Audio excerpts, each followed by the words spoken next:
Olá, bem-vindas e bem-vindos ao podcast Maia Cidade do Desporto. O nosso convidado de hoje começou o seu percurso nas categorias de formação do Pedras Rubras. Chegou à equipa técnica da formação principal do Sporting, à Seleção Nacional de Futebol e recentemente abraçou uma experiência na Coreia. O nosso convidado de hoje é um experimentado treinador que começou este caminho no Conselho da Maia, onde de resto vive atualmente. O nosso convidado é João Aroso.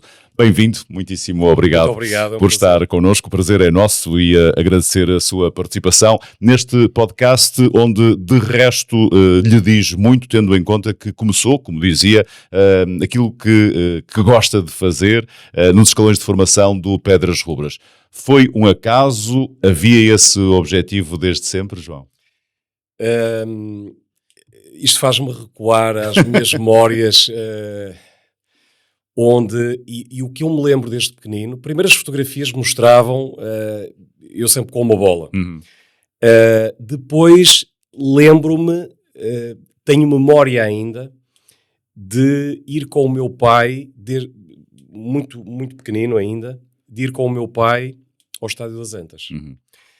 O meu pai era sócio do Porto, e portanto habituei-me com ele, e eu lembro-me bem... Tenho claramente a ideia ainda, portanto, depois de passar portanto, meu pai ia para a zona dos cativos e de eu passar uma zona onde tinha um bar, e quando via o relevado, portanto, abria-se de repente como que uma porta, e eu via o verde do relevado, e aquilo era um fascínio, dentro de mim era uma coisa inexplicável, portanto eu diria isso. Mas podia ser a paixão por jogador e eventualmente não por estar no outro lado. Claro que eu com aquela idade não imaginava estar do outro lado.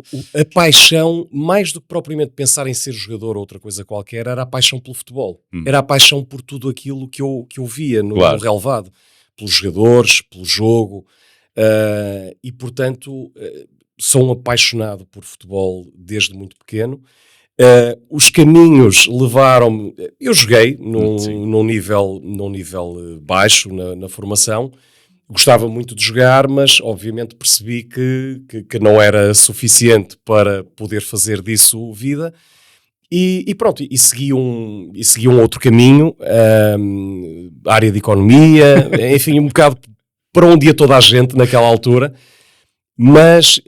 inclusivamente... Até porque eventualmente os pais, enfim, encaminhavam para aí. Também, o meu pai era dessa área. Futebol, O meu pai era dessa área. E depois era um tempo também em que era muito difícil. Eu, na altura, praticamente não me passava pela cabeça qualquer coisa ligada ao futebol, porque tudo era muito diferente. Hoje em dia há muitas oportunidades e os jovens, mesmo quem não tem família ligada à área, sabe que se for fazer o curso de Ciências do Desporto, etc., que as oportunidades acabam por surgir. Na altura era tudo muito diferente, e como eu não conhecia ninguém na área, pensava que era um caminho, quer dizer, quase impossível e só permitido a alguns. E, portanto, fui para a área de economia. Eu vou para o SCAP, no Porto, portanto, eu faço o curso de contabilidade, acabo o curso, com 20 anos eu tenho o curso de contabilidade. Mas era algo que eu via os meus colegas com o jornal económico debaixo do braço, e eu só lia jornais desportivos, portanto. E eu pensava, eu não tenho nada a ver com isto. E então há um momento, já depois de tirar o curso, em que eu penso, eu não quero continuar nisto. Eu estive um ano a trabalhar na área, mas pensei, eu não tenho nada a ver com isto. E comecei a pensar o que fazer. E é curioso que havia duas coisas na minha cabeça. Uma era tentar ir para a área do treino. Isso, portanto, o caminho era o curso de Educação Física, mas não me motivava muito ser professor de Educação Física. Eu queria era estar no futebol. E a outra que também me estimulava era o jornalismo desportivo. Porque eu adorava ler os jornais desportivos e imaginava, isto é uma outra forma de eu estar perto daquele mundo que eu gosto. E pronto, e tive que optar, pensei, eu se vou para jornalismo, se calhar vou para o desemprego. Se for tentar o futebol, pelo menos tenho garantia de emprego como professor de educação física. E foi essa foi a opção para e as coisas seguir correram aquilo bem. que desejava. Muito bem, depois Boa Vista, até chegar à equipa principal do Sporting. Deu medo nessa altura, João?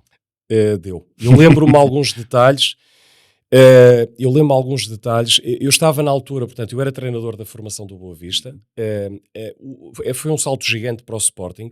Como é que isso acontece? Não exatamente pelo caminho da apreciação do meu trabalho como treinador, mas na altura eu era professor no ISMAI, professor de futebol. Estava a fazer o mestrado, ou fiz o mestrado na Faculdade do Porto, e encaminharam-me na altura, no âmbito do estudo que eu estava a fazer, para o professor Dr. Gomes Pereira, que era médico do Sporting, professor na Faculdade de Motricidade Humana, e que estava muito por dentro da área que eu queria estudar.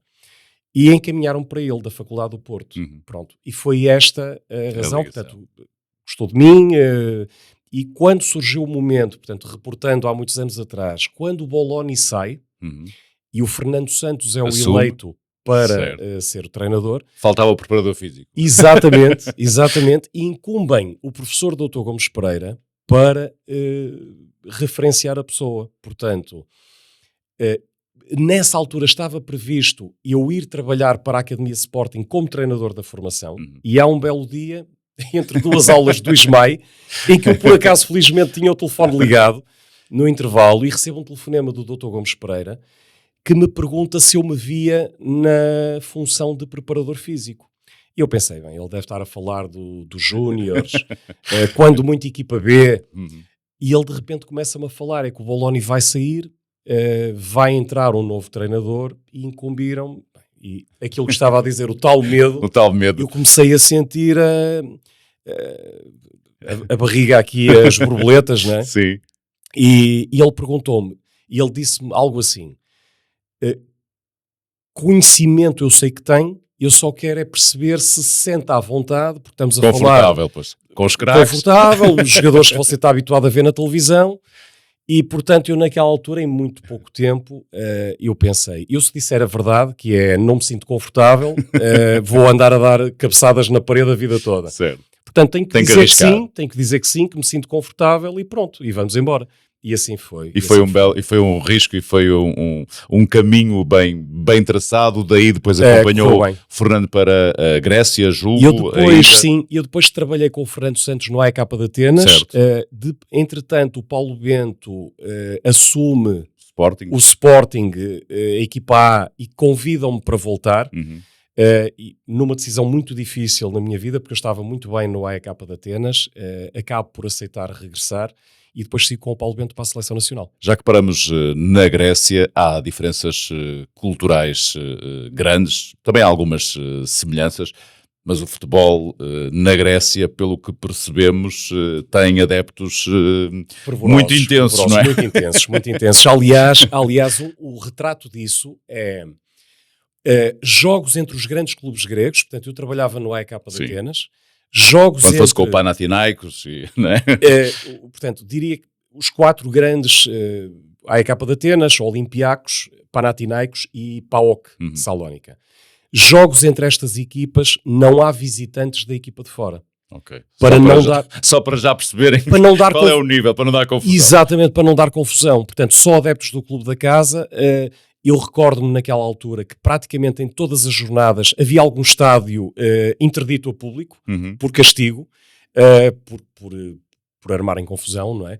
Portanto, este é um bocadinho o retrato. Agora, gente que vive o futebol com uma paixão enorme, eu, por acaso, estive recentemente lá, eu voltei lá agora na Páscoa, depois daquele tempo, que foi em 2005, portanto, basicamente 20 anos depois. E quando eu dizia, às vezes quando me perguntavam, e eu dizia que tinha estado lá 20 anos atrás neste contexto, as pessoas faziam uma festa enorme ainda, portanto, adoram futebol. Certo. Os gregos são muito, muito calorosos, gostam de Portugal e, portanto, foi uma experiência muito boa. Não foi grande, não foi muito tempo, mas foi uma experiência fantástica aquele tempo que vivi em Atenas. Sporting, equipa principal e depois seleção. O percurso de facto é extraordinário na equipa técnica, quer do Sporting, quer depois na seleção. No caso com o treinador Paulo Bento. Vive-se experiências extraordinárias, com certeza, quando estamos a falar, naturalmente que é outro nível também, mas quando estamos a falar da seleção nacional. Alguém lhe encheu as medidas enquanto jogador da seleção nacional? São todos craques. É difícil, são todos enormes jogadores, quer dizer, portanto, foi um tempo em que o Cristiano estava a top, estamos a falar da fase do Cristiano no Real Madrid, o Ricardo Carvalho, o Pepe, nós tínhamos centrais, o Bruno Alves também, é difícil estar a mencionar nomes porque era de facto um grupo, eu diria talvez não tanta qualidade em quantidade como agora. Nós tínhamos um grupo ali de 13, 14 jogadores de primeira linha, mas depois faltavam segundas opções de nível semelhante. Enquanto que agora hoje há mais opções. Dava para fazer 3 equipas e não mudava muito. Mas pronto, jogadores muitos de enorme qualidade. O Nani estava num nível altíssimo também naquela altura. Mas se me pedirem para mencionar um jogador... não só pela qualidade, mas por tudo, até porque trabalhei com ele 4 anos no Sporting, 5, mais 4 na Seleção Nacional, eu destaco o João Moutinho. Parafraseando o Paulo Bento tinha uma expressão engraçada, ainda estávamos no Sporting nessa altura, e ele dizia, se eu puder, para onde for, levo-o no bolso.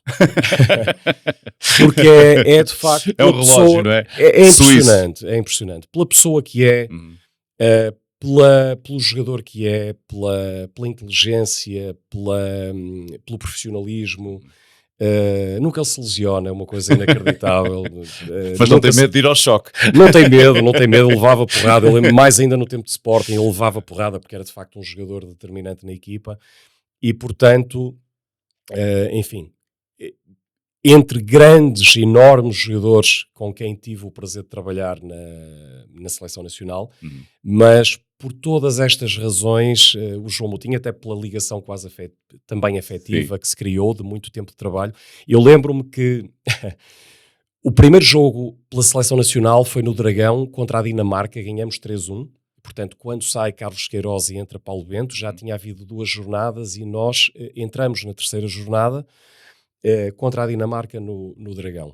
E lembro-me bem que no final do jogo eu entro no relvado, vou ter com o Moutinho e disse-lhe algo do género, é muito bom voltar a ter-te na minha equipa.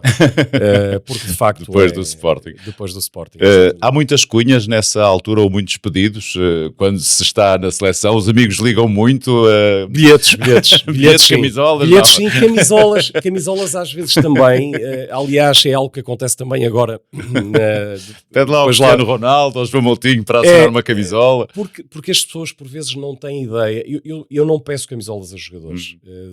Um autógrafo, enfim, posso pedir, mas eu não gosto de o fazer, porque para todos os efeitos somos hierarquicamente superiores, exatamente. Não é? E a partir do momento que estamos a pedir este tipo de coisas, no dia em que tivemos que lhes dar uma dura, fica, não é? Claro, Sujeitamos-nos a ouvir algo.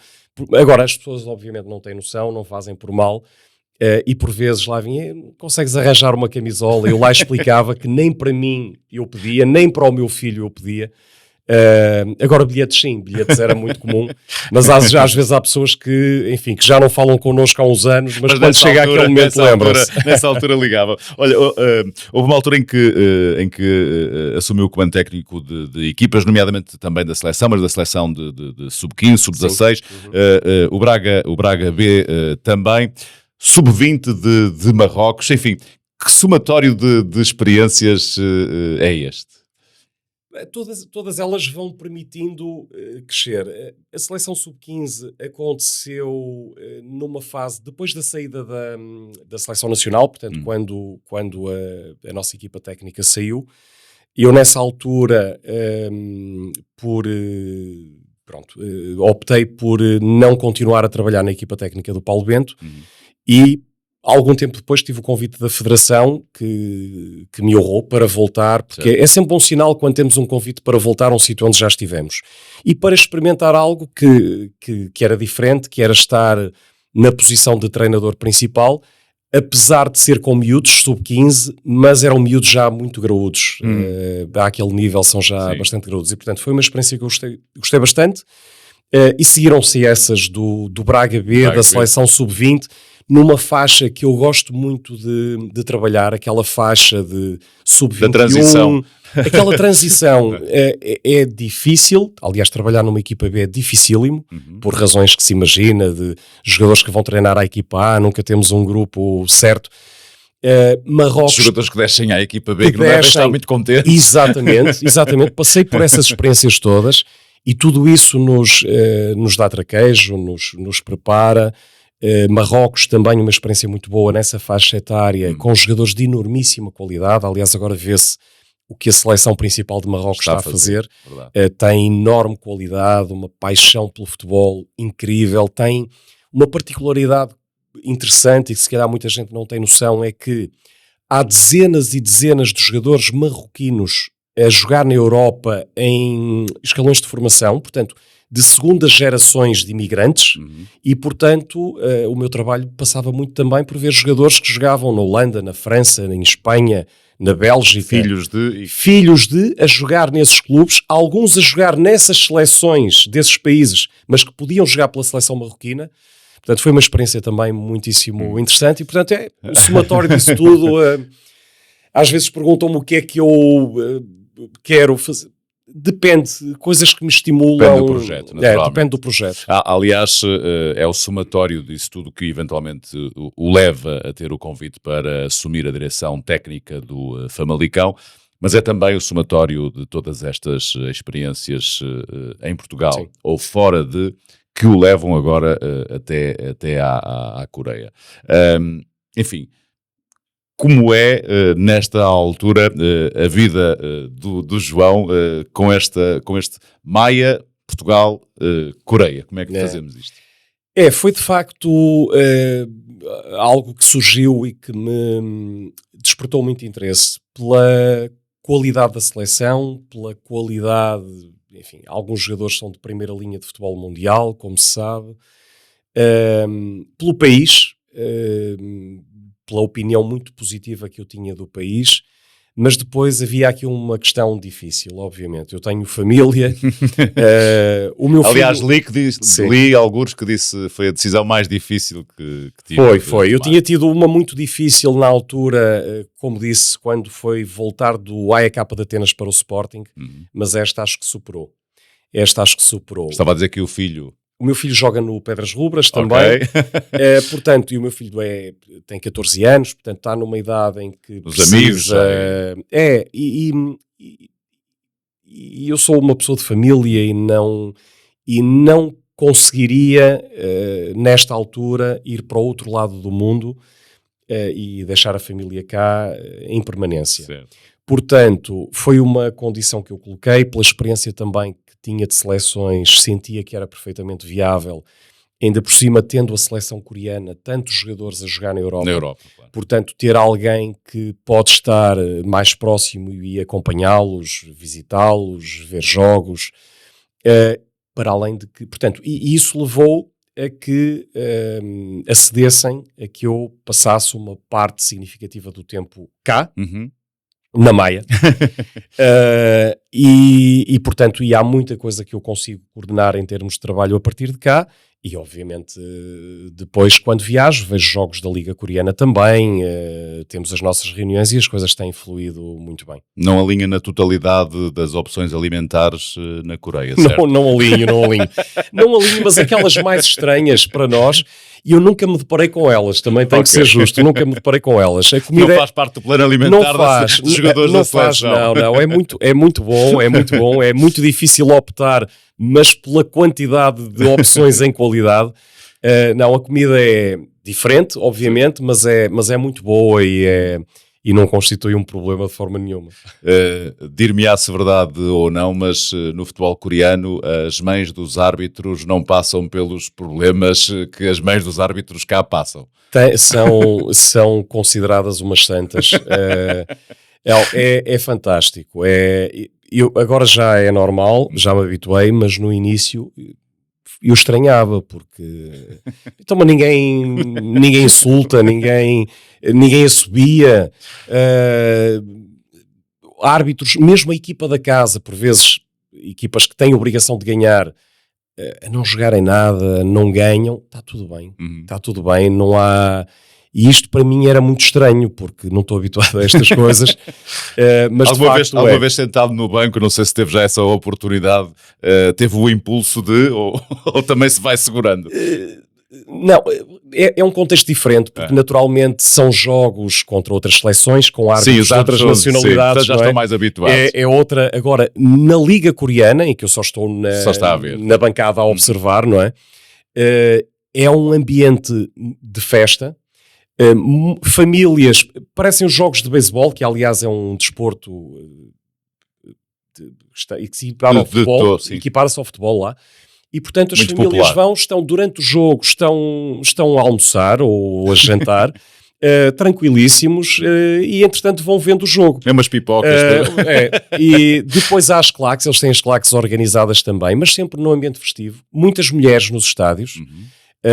Dizem que é mais até por causa dos jogadores, porque ali no país há uma idolatria muito grande, seja dos jogadores de futebol, seja também daquelas bandas K-pop, acho que é assim que se diz. Okay. Bom, e portanto é um ambiente realmente diferente. Quando nós estamos em estágio com a seleção, claro que aqui estamos habituados e eu vivenciei isso, a loucura com o Cristiano Ronaldo e com os outros jogadores da seleção, mas pronto, com o Ronaldo ali como o expoente máximo, lá consegue superar isso. É impressionante.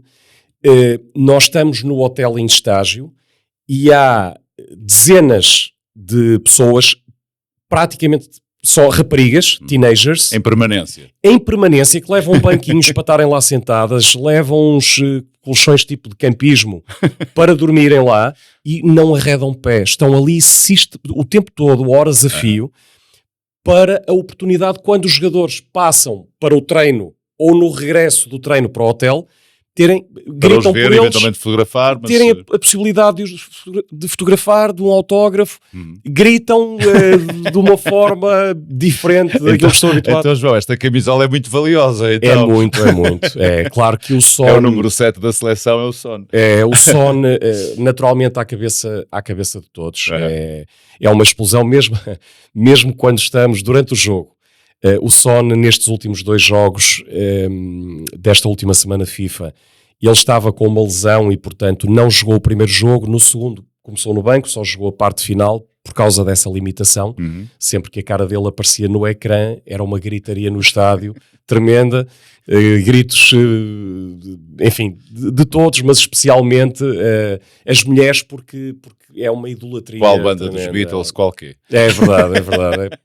É muito nessa linha. Olha, esta é a camisola do João, que nos fez o favor de trazer também na seleção. Aqui está, personalizada, o JA. E esta comanda muito bem porque, segundo sei, o jogador coreano nem sequer consegue discordar de um superior hierárquico, não é? Há uma hierarquia muito marcada na sociedade coreana. Foi algo que fui percebendo e tentando adaptar, mas fazendo-os perceber também que nós temos outra cultura, para que percebam que algum comportamento da nossa parte diferente não é necessariamente desrespeituoso, é apenas diferente em função dos nossos hábitos. O que lhe posso dizer sobre essa questão com os jogadores? Há respeito, claramente. começando logo pelo capitão de equipa, pelo Son, que é de uma... tem uma postura exemplar. Mas o que mais saliento sobre essa questão é a preocupação que eles, o empenho que eles têm, os jogadores coreanos, em corresponder àquilo que nós pedimos. Nós temos muito pouco tempo para treinar numa seleção, muito pouco tempo de contacto com os jogadores e, portanto,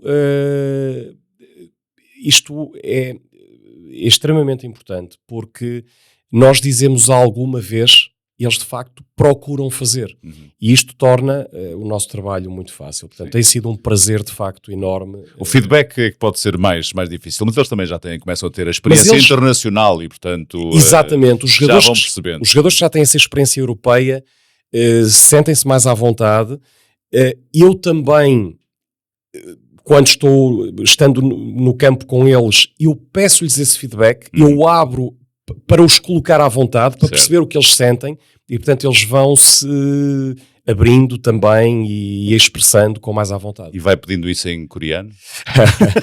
É uma questão interessante. Eu tenho tradutor, mas eu comunico, e o tradutor fala português e fala inglês, além de coreano, naturalmente. Mas eu falo em inglês porquê? Porque há vários jogadores que falam inglês, os que jogam em Inglaterra, um outro que joga na Alemanha. Há o Canguinho do PSG com quem falo em espanhol, porque ele vive em Espanha desde muito pequeno. Depois com os jogadores que nunca jogaram fora, de facto, falam muito pouco inglês. E com esses é preciso a ajuda do tradutor. Mas nem sempre tentou falar em espanhol com o Canguinho, já tentou com outros. É verdade, essa história... Eu agora consigo perceber muito mais facilmente, identificar-me mais facilmente, mas no início, por vezes não era fácil, em algumas caras que eu não conhecia tão bem, apesar do Canguinho ser um jogador relativamente famoso, mas a história foi assim, eu reparei que na mesa ao lado estava o Canguinho e eu ali estava à vontade para falar em espanhol, e então, a dada altura, estávamos a jantar, eu a dada altura levanto-me para ir buscar comida, qualquer coisa, e dirijo-me supostamente ao Canguinho, ao jogador da seleção, a falar com ele em espanhol, e ele de repente fica a olhar para mim e diz-me, eu se for inglês eu consigo entender. Portanto, eu estava na realidade a falar com o nosso lateral direito, que é o Young-woo, que joga no Red Star da Sérvia, e depois eu olho ao lado, estava o Canguinho a olhar para mim, o Canguinho estava ao lado dele, portanto eu vindo de trás, confundi, sabia que ele estava lá, mas dei o tiro ao lado. E portanto, imaginem, foi o primeiro estágio, imaginem o meu embaraço, não é? De poder ser mal interpretado, não conhecer o Canguinho ainda por cima, que é alguém é uma das conhecido. Figuras, claro. Não, foi um embaraço muito grande. E depois lá pedi muita desculpa, virei-me e depois percebi que ficaram um com o outro a rirem-se da situação. Eventualmente, pronto. Então, ultrapassado esse episódio, e muito rapidamente, João, lhe peço, alimenta o sonho de um dia ser treinador principal? Já tive essa experiência, é verdade que não portanto, sim, mas numa primeira equipa, sim, não é? No Vitória houve ali uma fase de treinador interino, no Vitória de Guimarães. O que lhe posso dizer é que sinto-me perfeitamente preparado, já tive convites, Mas o que noto é que depende sempre muito do projeto e aquilo que lhe dá a gosto, não é? Depende do que for. Eu posso estar numa situação como estou atualmente, em que sou mais de um treinador adjunto, portanto, não querendo ser de forma nenhuma presunçoso, mas é verdade.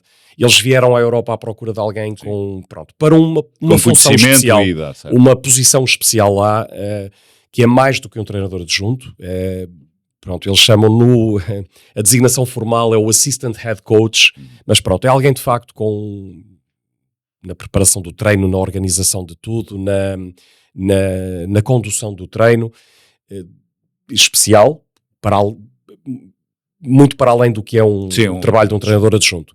Mas, sendo sincero, vou sentindo cada vez mais vontade e necessidade de ser eu o líder, porque obviamente neste contexto há alguém que tenha a última palavra. A última palavra. Vou Apesar de seguir aquilo que vai dizendo João, mas... Exatamente. Vou sentindo cada vez mais essa vontade, tendo essa necessidade. Agora, tudo vai depender do projeto. Eu posso preferir estar num contexto como este, num nível top, do que algo que possa não me estimular tanto, apesar de ser eu o líder principal. Portanto, dependerá. Mas o caminho acredito que passará por aí. Passará por aí. É só aguardar que o telefone toque. E já Sim, agora, com o tempo. E já agora, se aquele telefone tocasse... Foi num destes, desculpa interromper, mas foi num destes ainda que tive o convite para ir para o Pedras Rubras em 1990 e tal. Foi num destes que eu atendi. Seja num contexto familiar ou neste que estávamos agora a falar, num convite para um projeto que agradasse ao João, quem é que gostava que lhe ligasse nesta altura? Se aquele telefone tocasse e fosse para o João. Isso não... Eu podia atender, transferir a chamada, mas quem é que estaria daquele lado? Fosse do seu agrado? Acredito que haveria muitas situações muito interessantes. Não consigo, mesmo na condição de adjunto, haveria treinadores com quem eu teria um prazer enorme em trabalhar. Como treinador principal, haveria também vários contextos. Obviamente, Europa, Liga Portuguesa. O meu sonho é trabalhar no Reino Unido. Se falarmos de sonho, é esse. É Reino Unido, que também já esteve perto de acontecer, obviamente numa divisão secundária, como treinador principal. Há outras portas que se podem abrir ali para perto da Coreia também. Enfim, vamos ver. Não tenho algo claramente definido, mas se falarmos de sonho mesmo como treinador principal, um dia trabalhar no Reino Unido. Então tenho que atender e dizer hi. É para o João. João, muitíssimo obrigado pela partilha no nosso podcast Maia Cidade do Desporto. Foi um prazer. Muito obrigado. Fica concluído esta edição do podcast Maia Cidade do Desporto. Não perca, porque no próximo episódio vamos encontrar um defesa central que já jogou contra Messi, Cristiano Ronaldo, Ronaldinho Gaúcho, mas que desta vez tem que nos defrontar a nós. Ele joga a meio campo. Eu já disse ao Quem sabe se um dia alguém o puxa para central. Mas é só o filho, eu já disse, se ele quer ganhar dinheiro, joga o meio campo para a frente. Se for essa questão, é marcar golos. É marcar golos. Nunes é o nosso convidado na próxima edição, no próximo episódio deste podcast, que conta, claro, com a sua presença aí desse lado.